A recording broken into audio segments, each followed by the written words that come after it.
मणिशंकर जी, कांग्रेस के नेताओं के खिलाफ आपके स्टेटमेंट्स आपकी हताशा है, निराशा है, कुंठा है या फिर उम्र का बढ़ता हुआ तकादा है, मुझे नहीं मालूम, लेकिन आप जैसे वरिष्ठ नेता से इस तरीके की बातें सुनना अप्रिय लग रहा है। क्यों दुर्वासा बने हुए हैं, समझ से बाहर। केरल कांग्रेस के नेताओं को, चाहे वो मणिशंकर, चाहे वो केसी वेणुगोपाल जी हों, चाहे वो रमेश चेन्निथला साहब, क्या दुश्मनी है? आप क्यों कह रहे हैं आप उनको राउडी?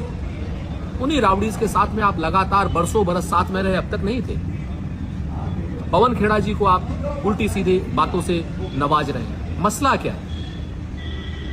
क्यों आप पेनराई विजन के पीछे चाटुकारिता की हद तक करते हुए दिख रहे हैं? समझ से बाहर।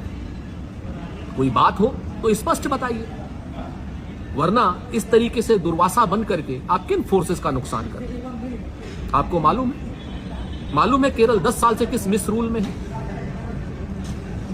और केसी वेणुगोपाल जी को किस आधार पर आप, एक चुने हुए सांसद को किस आधार पर आप इस तरीके की भाषा का प्रयोग कर रहे हैं? या रमेश चेन्निथला साहब को या पवन खेड़ा साहब को, क्या यह उचित है?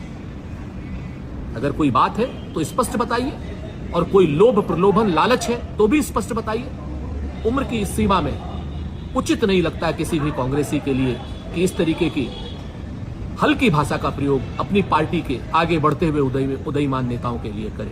राहुल गांधी के आप नहीं हैं और राजीव गांधी के आप हैं। राजीव गांधी के तो राहुल गांधी भी है ना, और जो शख्स राहुल गांधी का नहीं है वो राजीव गांधी का नहीं हो सकता। इस बात को ध्यान रखना पड़ेगा।